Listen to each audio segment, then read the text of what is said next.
What do we do these days when we have so much conflicting advice and truth is hard to come by? That's what we're talking about today on Perspectives. Thanks for joining us. Welcome to Perspectives, a podcast where the clergy women of the First United Methodist Church of San Diego share their musings on scripture, theology, and what it has to do with us. Welcome back to this episode of Perspectives. I'm Reverend Trudy Robinson. I'm here with Reverend Dr. Hannah Kaw. We are glad you have joined us. We are starting a new 3-week sermon series. We are calling this The Do's and Don'ts of Times Like These. And it is a deep dive into one of the more favorite passages of all of Scripture, and that is Micah 6:8. Where the prophet Micah invites us to know what God has called us to do, and that is to walk humbly, to love kindness, and to do justice. And so we are looking at different parts of this book that Micah has written, and we will wind up hearing from all different kinds of verses how all these things play together and the context in which they were formed. So today we are talking about Micah chapter 6, verses 4 through 10. I have to say, everybody knows that I plan ahead, we plan ahead for sermon series, and this idea to do this verse came over a year ago, yes, right? Yes. And it wasn't until recently that I had taken the time to figure out, well, we're really only talking about one verse. Maybe we should talk about more than one verse. Mm-hmm. And I began to just kind of pick through Micah and found some verses. Mm-hmm. And then I hadn't really read closely about that until getting ready for this podcast. And as I read through this, I thought I had no idea how relevant this feels. Mm-hmm. And so as I read the scripture, maybe you will hear some of the relevancy for our day. Mm-hmm. So this is what Micah chapter 3, verses 4 through 12 says. Then they will cry out to the Lord, but he won't answer them. He will hide his face from them at that time because of their evil deeds. The Lord proclaims concerning the prophets, those who lead my people astray, those who chew with their teeth and then proclaim peace, but stir up war against one who puts nothing in their mouths. Therefore, it will become night for you, without vision, only darkness, without divination. The sun will set on the prophets, and the day will be dark upon them. Those seeing visions will be ashamed, and the diviners disgraced. They will all cover their upper lips, for there will be no answer from God. But me, I am filled with power, with the Spirit of the Lord, with justice and might, to declare to Jacob his wrongdoing and to Israel his sin. Hear this, leaders of the house of Jacob, rulers of the house of Israel, you who reject justice and make crooked all that is straight, who build Zion with bloodshed and Jerusalem with injustice. Her officials give justice for a bribe, and her priests teach for hire.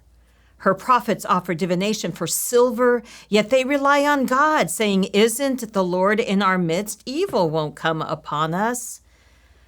Therefore, because of you, Zion will be plowed like a field. Jerusalem will become piles of rubble, and the Temple Mount will become an overgrown mound. Doomed. Man, wow, right? I mean, the prophets are always pretty poignant, pretty sharp, right? Yes. And Micah is known with his poetic style, like walk humbly, do kindness, and love justice. How did we say it? He has clarity, and he's to the point. Oh, yes. He just tells it like it is. Yes. And we hear all those accusations. Yeah. Very detailed. Yeah, and that's not unusual. That's what the prophets do. And we know that the prophets are less about imagining or figuring out what's going to happen centuries down the line, and all about what is happening in their context. And if we stay on this road, this is where we're going to end up. Yes. Right? Yes. And one of the things that I like about this season of ministry is that I get to read the scripture from a different perspective. Yeah. And I've been reading the scripture my entire life, but I see something different this time, reading the same book of Micah in gentle tones. And this is not gentle, and this is not personal holiness. Yeah. It's social holiness. Yes, it is. And it's confronting systems and leadership and a nationwide spiritual malfunction. Yeah. So much so that God is not talking to them. Not listening. Right, exactly. So I'm gonna bring it back a little bit about the context. About this is what I looked at in my study. It looks like it was probably written around 720 before the Common Era. So would have been contemporary with other prophets like Isaiah, Amos, and Hosea. And Amos and Hosea, they're minor prophets too. And they're grumpy.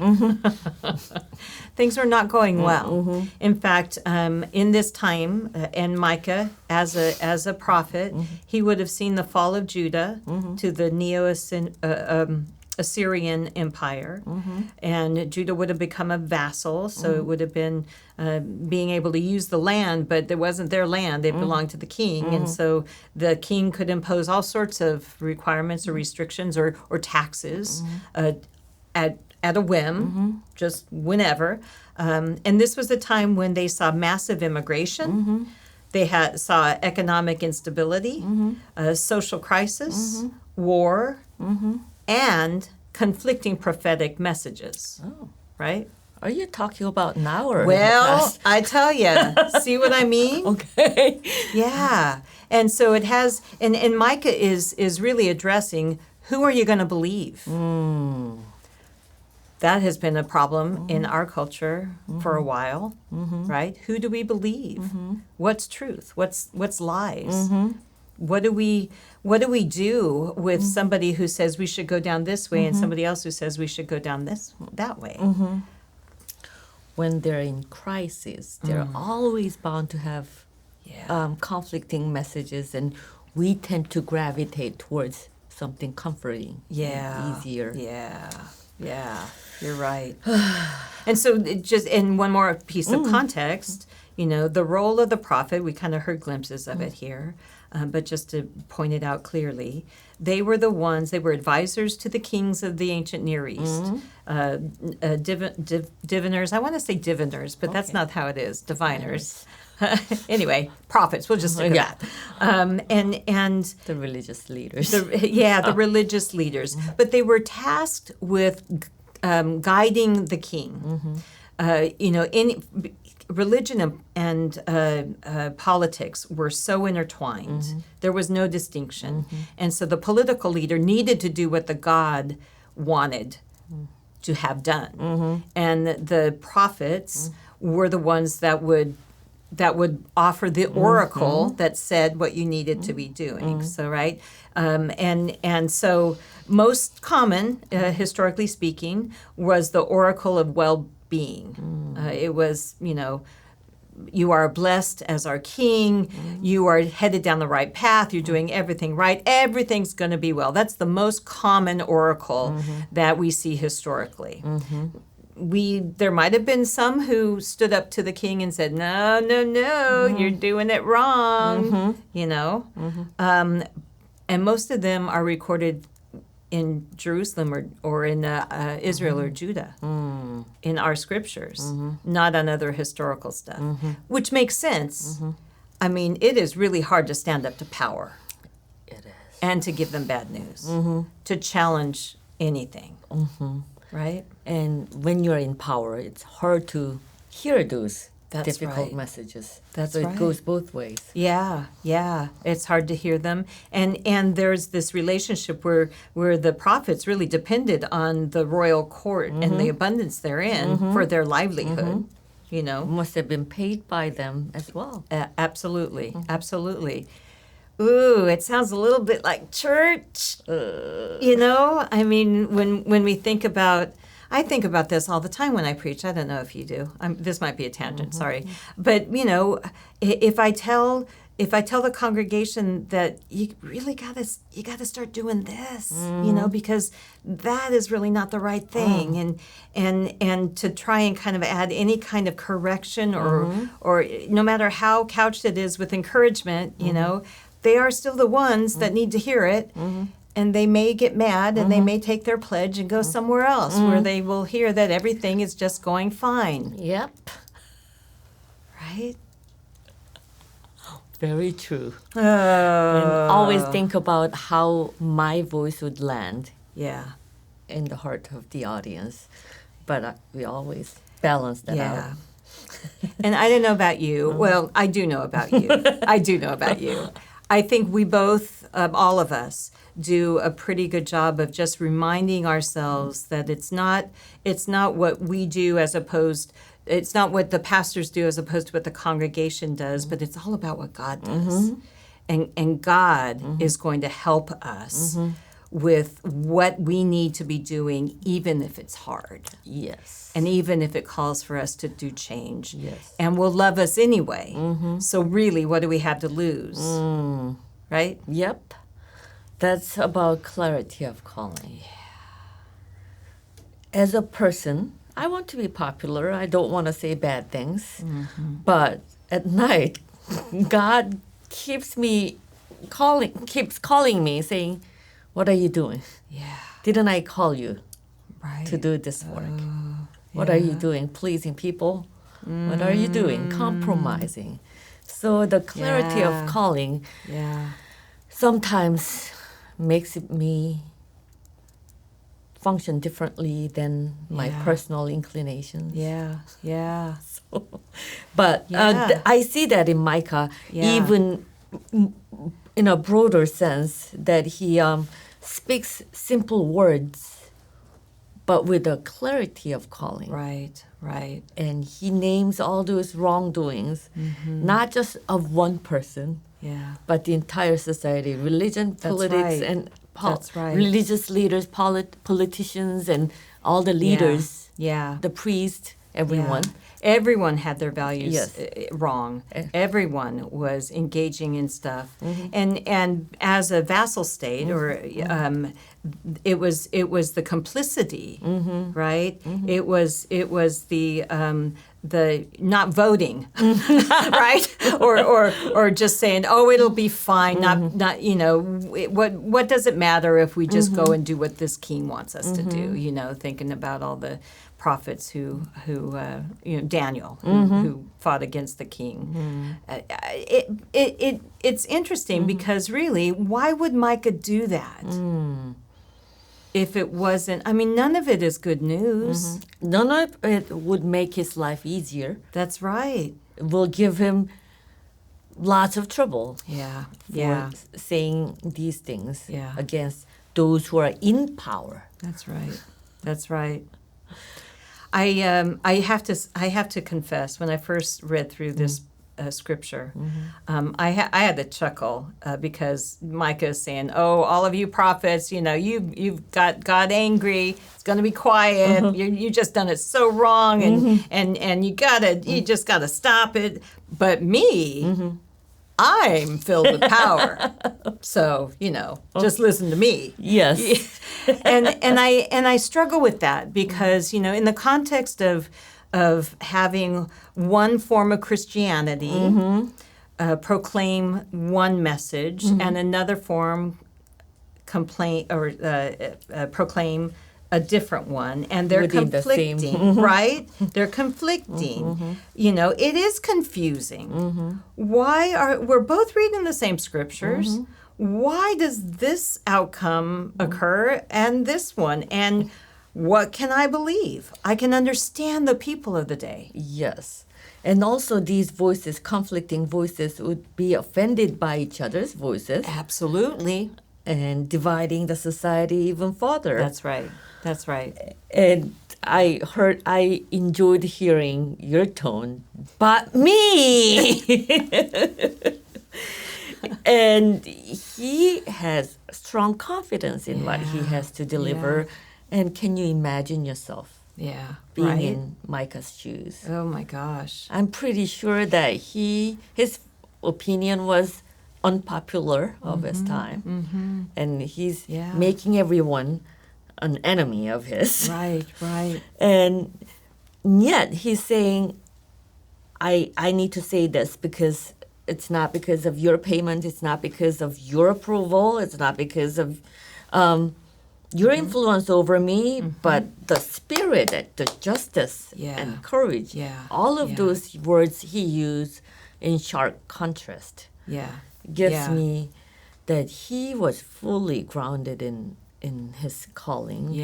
And he knew where his voice is coming from. And who this is for. Right. Not for the ones in power.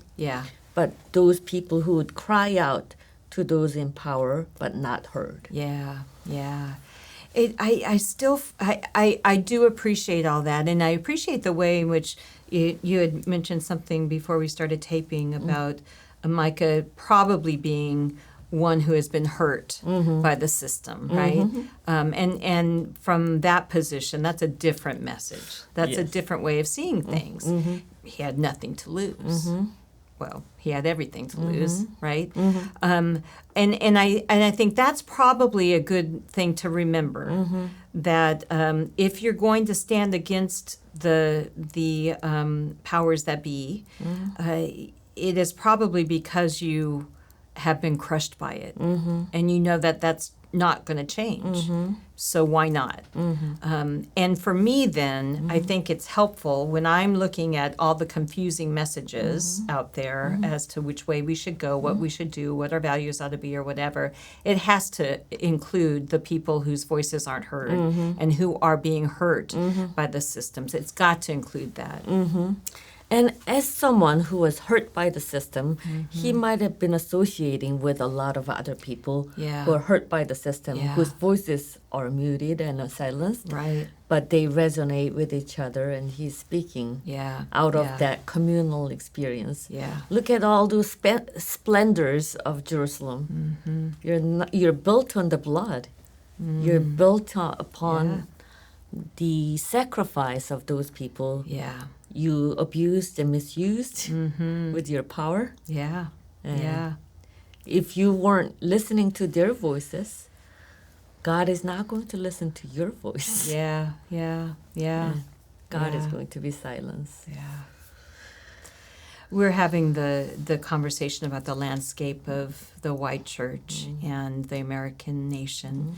And it's looking at some of the ways in which politics and religion have become intertwined in our current culture, and what kind of Christian theology is underneath some of that entanglement, and how we can understand where it came from and how it might diverge from some of what other people might believe, like us. I think we're on the other side of that.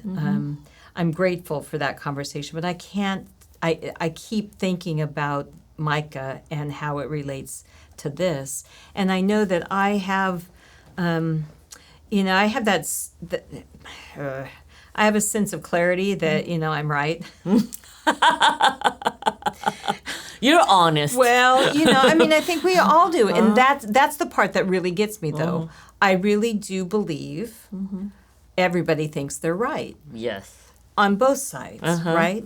And I can see how that is. I can see how you can read the scriptures and see God as a judge, that the end times will come, and there will be some who have believed and followed the commandments of God to a T, and understand that, and we who say, but some of those commandments were couched, and all of that. We have a theology that challenges that God is the loving one, and that God those were just rules for a certain time and place. You can justify that in Scripture. Both of those is what my point is, right? And I think it's really it's hard then to know how to engage with what it is we really believe in, and why. right? Right? Yes. We can't say the scripture says this, so that's why you ought to believe, because they're going to say, but the scripture says this, and that's why we believe. Yeah, I was pausing for a second because that felt like a conversation between me and my father when he was alive. Yeah. We came from the same faith community, same belief system, but we could not agree on some of the things.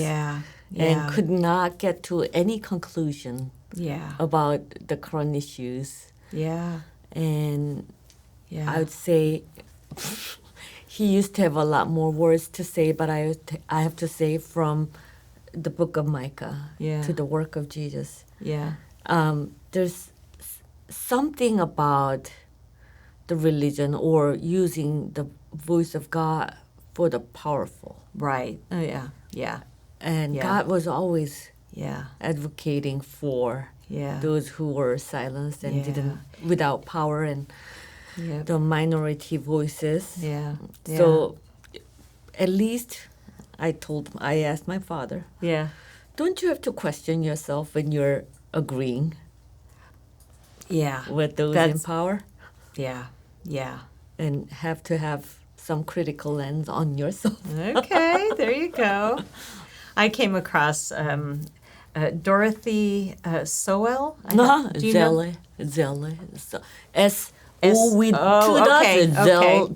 Dorothy Zell or something. Okay. A foreign language. I was not German? familiar with her work. I couldn't tell. A feminist? No wonder I liked it. Anyway, but she made a distinction between those kinds of Christianities. And at least the commentary I read quoted her as saying, if power is the central value, then the virtue is in following the rules. And the rules, as we know, can be unjust or hurtful, and there's certainly no challenging any of the rules. So if you watch for the way in which people engage with the rules, you can know what the motivation is and who might be making the rules and the power that is over all of that, right? And that's something you just need to be aware of, right? If you are, however, if you do have love as the central value, then the virtue is the exercise, she says, of responsible freedom, which is the freedom to be able to challenge rules that may not benefit everybody in society in the same way, or the rules that are hurtful or antiquated or whatever. You can challenge, the point is. And when you challenge, you have to use some moral imagination. Yes, I think her distinction is interesting. It's about looking at the outcomes of the voices. If it's a voice of power, you're going to see something different than if it's a voice of love. But I still, it's still complicated, which I think for me is why this passage works for walking humbly with God, right? No matter what it is, we have to be humble and know that we could still be wrong. And that even when we use the value of love, the way I love you may not be the way you want to be loved by me. I've been telling you. I'm just kidding. I'm just kidding. I'm so we'll sorry. Talk later. No, but you know what I mean? Yes. Right? The point was to highlight that even between closely working colleagues. Yeah. We do it wrong sometimes. We get it wrong. And especially, for decades, for centuries, we've gotten it wrong what it looks like to love people of different ethnicities, right? For a while it was, we love you, that's why we're taking away your children and putting them in a school that they'll get educated with. So for some reason, love seems to be available for those who have more agential power. Than those who without. Okay, yeah. And if the love is coming from that place, right, that may not be well received by those Right. who doesn't have That's right. equal agency in that dynamic. Yeah. Yeah. But Yeah. Sorry, I didn't mean to come out wrong. But the point is, Okay, I'll stop bringing you coffee in the morning. No, I'm just kidding. but I do think that you put a wonderful series name around it, the do's and don'ts of. Yeah. What was the exact title?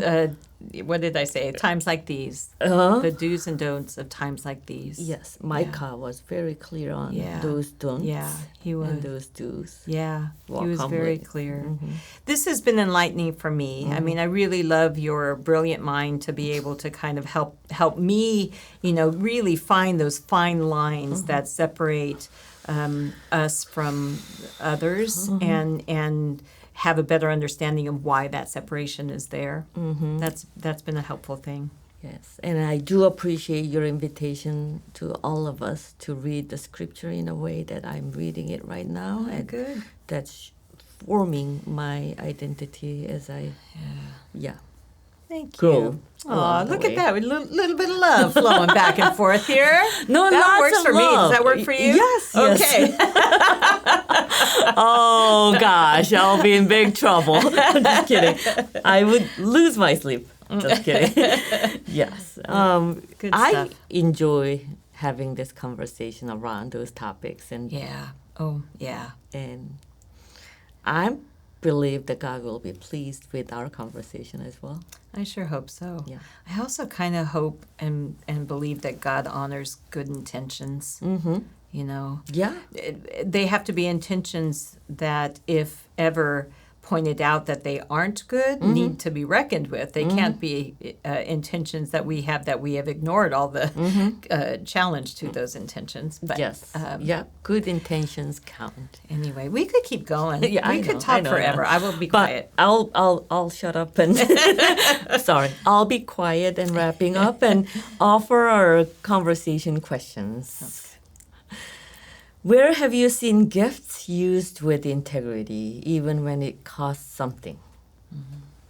What does walk humbly look like in positions of power, influence, and leadership? And what makes you realize that you must be humble before God? These are the questions that we would love to continue, right? Yeah, for sure. Yes, I hope you gather with other people and share your honest thoughts. There's something amazing about having a conversation, honest conversation around the scripture with people you trust.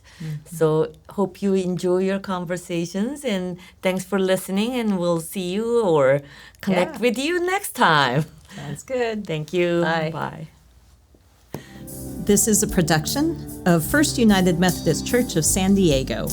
To learn more about our events and ministries and to access additional learning resources, visit FUMCSD.org.